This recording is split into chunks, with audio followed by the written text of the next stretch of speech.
If there's one thing I dislike more than anything else in professional wrestling, it's poor planning. One man that comes to mind in the recent past fits that bill of poor planning is the WWE signing of Royce Keys. While I do prefer Powerhouse, I think Will Hobbs is an excellent wrestler. The introduction of the name Powerhouse being wiped away for Royce Keys, him coming into the Royal Rumble and virtually doing nothing, and then being a missing person for quite some time. Very dissatisfying. Would you feel that way about that being how you treat anybody? Imagine, if you will, Cody Rhodes himself signing with WWE, getting a graphic saying the American Nightmare, Cody Rhodes, getting it wiped away, and it says, dashing Cody Rhodes. He comes down to the Royal Rumble and then isn't seen again for weeks or months on end. It doesn't make sense as for an introduction or even a reintroduction. For this Butterfly Effect Wrestling episode that is called Privileged Class, I am changing the one thing, not that Powerhouse Hobbs, Will Hobbs, whatever, signed with WWE. No. The thing I'm changing, the one thing I'm changing that changes everything, is he does not debut at the Royal Rumble. He can still sign when he signs. And in an effort to get him revealed as that last Battle Pass Royce Keys for 2K26, he can debut on television. Okay, when I say he debuts on television, what I mean is, with a name like Royce Keys, I instantly think of Rolls Royce.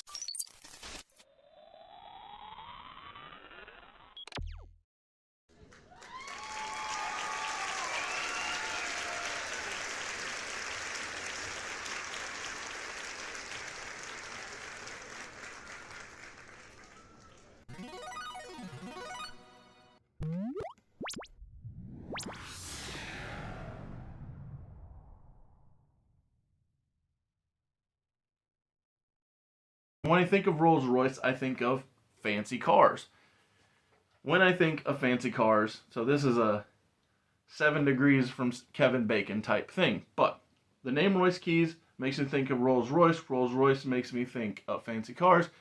Fancy cars and man make me think of Andrew Tate. While I'm not saying make Royce Keys Andrew Tate, you can use his stylings of internet videos as a way to introduce Royce Keys. And you can also blend Royce Keys' true story of coming from nothing and being a somebody now into the narrative.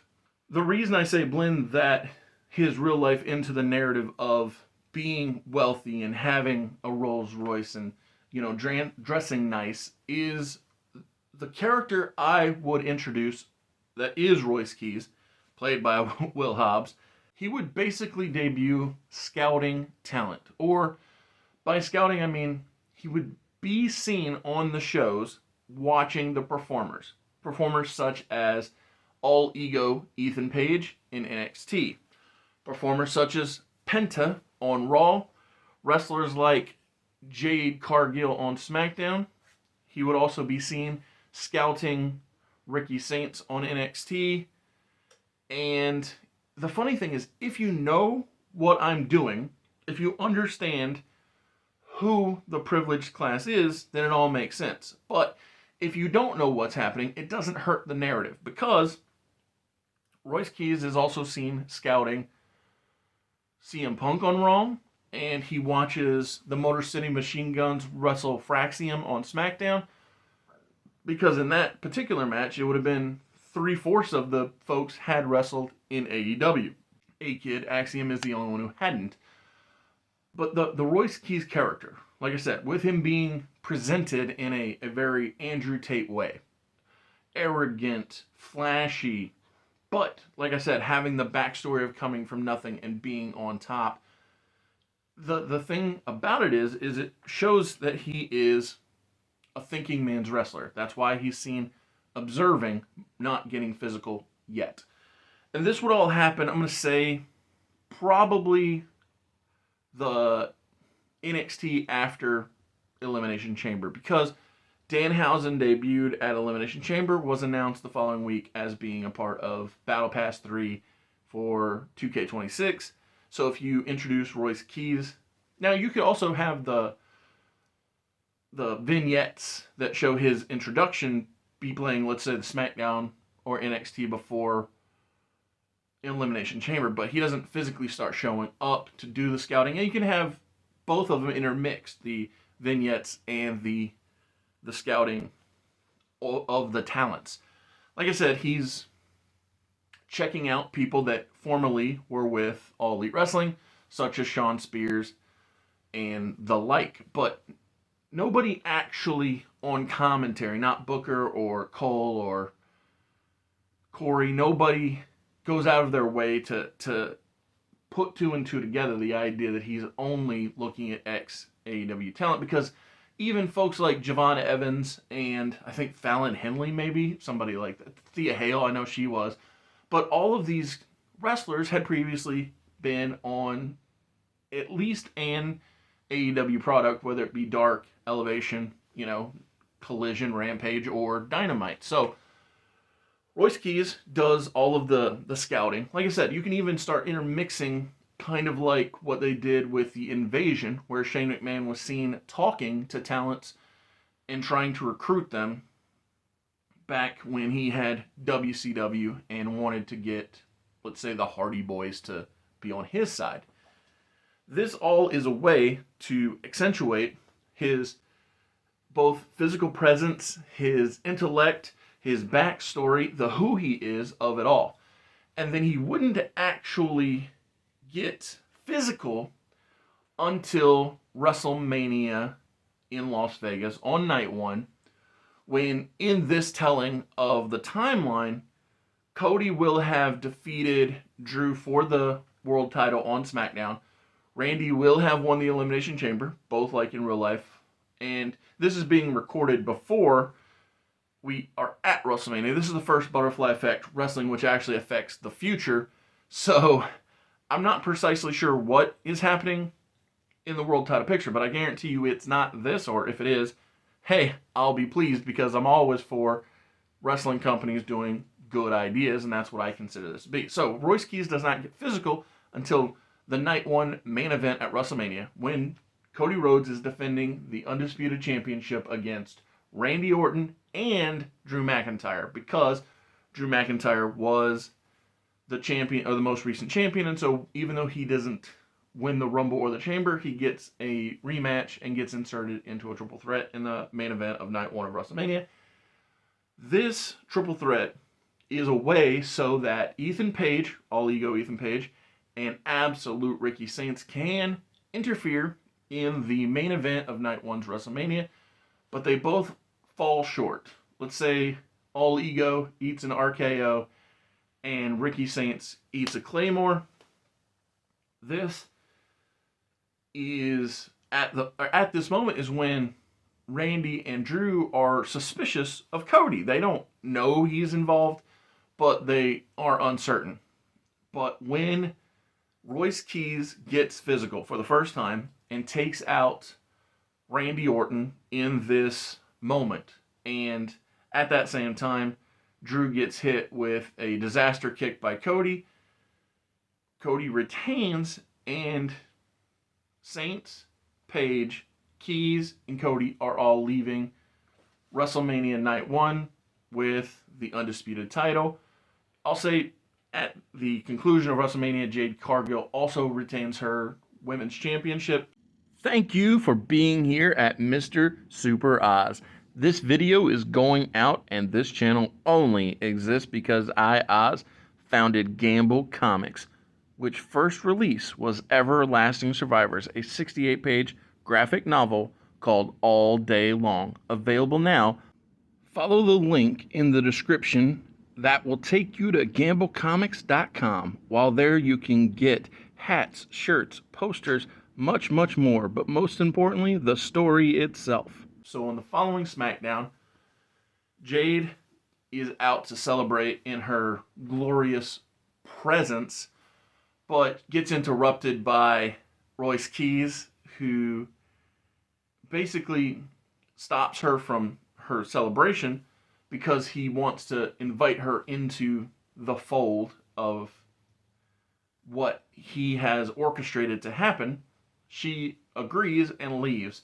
In the main event segment, Cody introduces the world to the privileged class. All Ego Ethan Page, Absolute Ricky Saints, Royce Keys, Jade Cargill, and obviously himself, the American Nightmare, Cody Rhodes.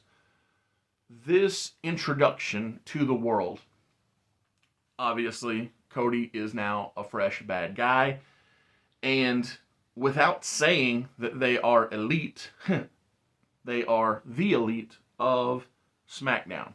Because I don't want for Royce Keys to go without storyline, because I don't want Royce Keys, Ethan Page, Ricky Saints to be put with Cody for no reason, the simplest way to make it make sense is to think of Royce Keys as kind of a blend of the mind of Ric Flair and the body of Batista from Evolution.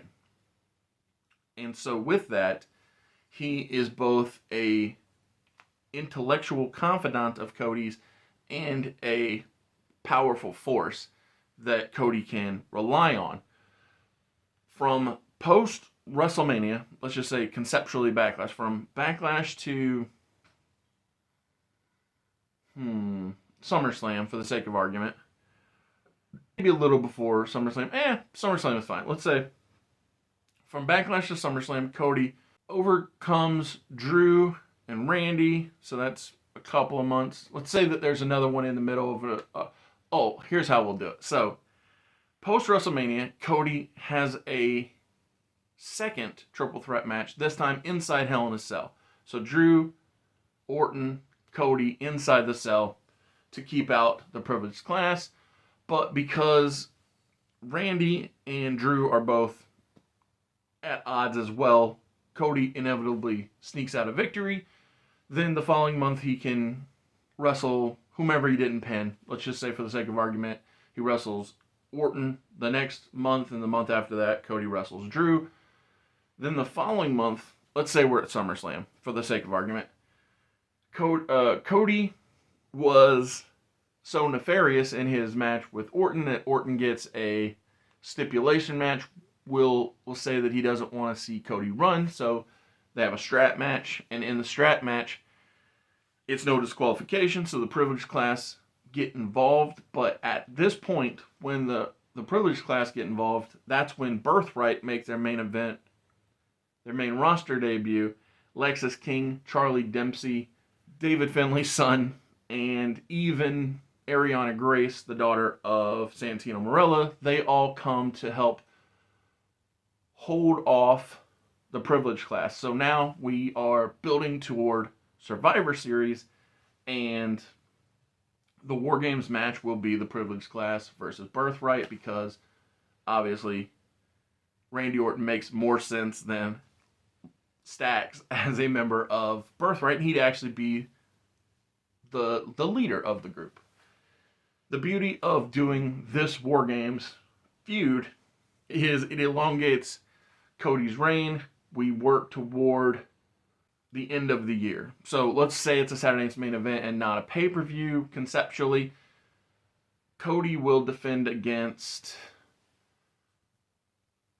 just for the sake of argument, because I like the idea, he'll defend against Jacob Fatu, who is another Birthright adjacent guy because of his family ties to, the Anawahis. And Fatu comes up short at the Royal Rumble. Sami Zayn wins. Main event at Saudi Mania's main event. Sami overcomes Cody and wins his title. But that's the thing, is due to the prior year, the feuds of the prior year, Lexis King, Charlie Dempsey, Finlay's son, Royce Keys, Ethan Page, and Ricky Saints are all now viable guys, and Royce could conceptually kick out Cody, since the privileged class was his idea to begin with, and take over as leader. Or you could do the traditional Batista role where Cody feels threatened like Triple H did, and that could be a storyline. No matter where you go, it elevates so many people into this story and gives plenty of hope for the future by not debuting a guy and then putting him on the bench for the better part of months on end. Yeah, so that's my pitch, my butterfly effect. Change one thing, change everything. And it's simply this: don't introduce Royce Keys at the Royal Rumble. Introduce Royce Keys with a plan. And yeah, the plan is to have a group of elite athletes come together to rule the roost of SmackDown while building up talents for the future. Cody himself has already said he doesn't plan on doing this forever. We know Roman's not long for this world. There are so many guys that could be gone before you know it. And so the more talent you have ready to go, the better off your promotion will be. So I say launch the privileged class, bring up Birthright. Like I said, crown Sammy in Saudi. He doesn't need a long reign. He can lose it, let's say, in 90 days.